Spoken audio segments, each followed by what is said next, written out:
तुम नमाजी हो, तुम रोजेदार हो, लेकिन जब जुल्म तुम्हारे सामने था तब तुम कहाँ थे? कुरान ने कहा था, इंसाफ पर कायम रहो, जालिम की तरफ झुको मत, हक छुपाओ मत। लेकिन तुमने क्या किया?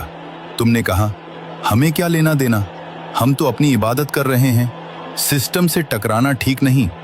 और फिर सुकून चाहते थे। कैसा सुकून? जब बच्चे भूखे थे तुमने दुआ पढ़ी, लेकिन आवाज नहीं उठाई। जब सच दबाया गया तुमने आयत सुनी, लेकिन कदम नहीं बढ़ाया। तुमने कुरान को शेल्फ पर रखा, दिल में नहीं। तुम सजदे में गए, लेकिन जुल्म के सामने नहीं। याद रखो, कुरान सिर्फ सुकून देने वाली किताब नहीं है, कुरान अकाउंटेबिलिटी है। नमाज अगर तुम्हें जालिम के सामने सीधा खड़ा नहीं कर सकती, तो वो सिर्फ हरकत है, इनकलाब नहीं। तुम इतने कमजोर क्यों हो?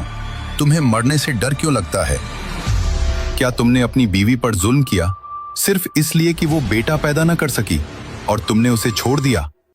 अल्लाह की जंग तुम्हारे साथ है।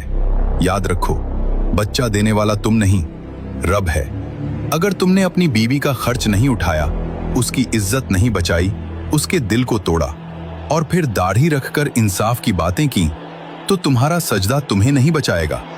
तुम एक बीवी का हक अदा नहीं कर पाए और 4 के ख्वाब देखे। इंसाफ की शर्त बराबरी है, और अगर बराबरी न कर सको तो एक ही काफी है। तुमने 10 बच्चे पैदा किए, लेकिन उन्हें सिखाया क्या? क्या तुमने उन्हें बताया अल्लाह कौन है, सच क्या है, झूठ क्या है, जुल्म के सामने खड़ा होना क्या होता है? या बस उन्हें दुनिया की दौड़ में छोड़ दिया? अगर तुमने उनकी तरबियत नहीं की, तो अल्लाह की जंग तुम्हारे साथ है।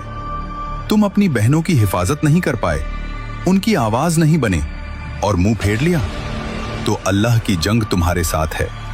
हर नजर, हर शब्द, हर लापरवाही लिखी जा रही है। तुम एक्सीडेंट नहीं हो, तुम जिम्मेदारी हो। औरत तुम्हारी जिंदगी में एक फूल जैसी नेमत है।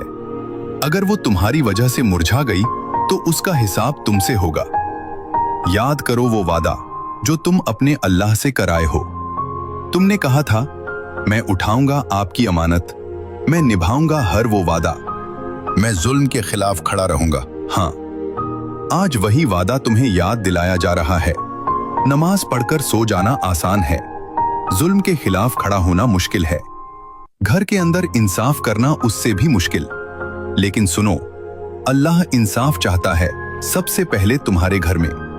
अगर घर में जुल्म है, तो बाहर का सिस्टम बदलने की बातें खोखली हैं। सुकून तब आएगा जब तुम्हारा सजदा तुम्हारे किरदार में दिखेगा।